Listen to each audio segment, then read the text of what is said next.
కొంతమంది అడిగే డౌట్ ఏంటంటే, మా గట్ హెల్తీగా ఉందా? లేదా? ఎన్ని సార్లు మల విసర్జనకి వెళ్ళినప్పుడు మా గట్ హెల్తీగా ఉందని ఆహ్, తెలుసుకోవచ్చనే డౌట్స్ అడుగుతుంటారు. సో, అసలు గట్ యొక్క ప్రాముఖ్యత ఏంటి? గట్ అనేది మన సెకండ్ బ్రెయిన్. మన బ్రెయిన్ షార్ప్‌గా, యాక్టివ్‌గా పనిచేయాలి అంటే, మన జీర్ణ వ్యవస్థ గట్ అనేది హెల్తీగా ఉన్నప్పుడు మనం యాక్టివ్‌గా ఉండడం సాధ్యపడుతుంది. సో, గట్ అనేది అవర్ సెకండ్ బ్రెయిన్. గట్ హెల్తీగా ఉండడానికి తీసుకోవాల్సిన జాగ్రత్తలు. చాలామంది మన ఆహారపు అలవాట్లు ఇప్పుడు ప్రెజెంట్ చూసుకున్నట్లయితే మలబద్ధకంతో చాలామంది అప్రోచ్ అవుతుంటారు. సో, మలబద్ధకానికి రీజన్స్ ఏంటి? ఫస్ట్ థింగ్ ఈస్ మన food habits. And second thing is ఏదైనా డిసీజ్‌తో బాధపడుతున్న వాళ్ళలో మలబద్ధకం ఉండే అవకాశం ఉంటుంది. సో, ఈ రెండిట్లో డిఫరెన్షియేట్ చేసుకోవడం చాలా ఇంపార్టెంట్.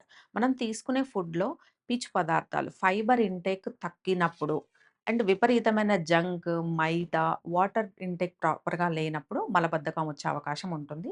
ఇది న్యాచురల్‌గానే మళ్ళీ మనం ఫుడ్ హ్యాబిట్స్ చేంజ్ చేసుకున్నప్పుడు నార్మల్ అయిపోతుంది. ఏదైనా డిసీజ్ వల్ల కాన్‌స్టిపేషన్ ఉంటుంది అనేది. ఎగ్జాంపుల్ హైపోథైరాయిడ్ ఉన్న వాళ్ళలో హైపో అంటే లో. మెటబాలిక్ రేట్ తక్కువగా ఉన్నప్పుడు వాళ్ళలో కాన్‌స్టిపేషన్ వచ్చే అవకాశం ఉంటుంది. అండ్ సెకండ్ థింగ్ చాలా ఇయర్స్ నుంచి డయాబెటిస్‌తో సఫర్ అయ్యేవాళ్ళు ఇన్సులిన్ తీసుకున్న వాళ్ళలో కూడా గట్ అనేది హెల్తీగా ఉండదు. చాలా ఆబ్స్టినేట్ కాన్‌స్టిపేషన్ ఉంటుంది. వీళ్ళలో మలబద్ధకం మేము ఫుడ్ మంచిగా తీసుకుంటున్నప్పటికీ మాకు మోషన్ ఫ్రీగా లేదని చెప్తుంటారు. వీళ్ళలో డిసీజ్ వల్ల సెకండరీగా కాన్‌స్టిపేషన్ డెవలప్ అయింది. సో, వాళ్ళలో థైరాయిడ్‌తో బాధపడుతున్న వాళ్ళలో thyroid T3, T4, TSH level with మెడిసిన్‌తో నార్మల్‌కి తీసుకొని రావడం వల్ల సెకండరీగా డెవలప్ అయిన కాన్‌స్టిపేషన్ తగ్గే అవకాశం ఉంటుంది.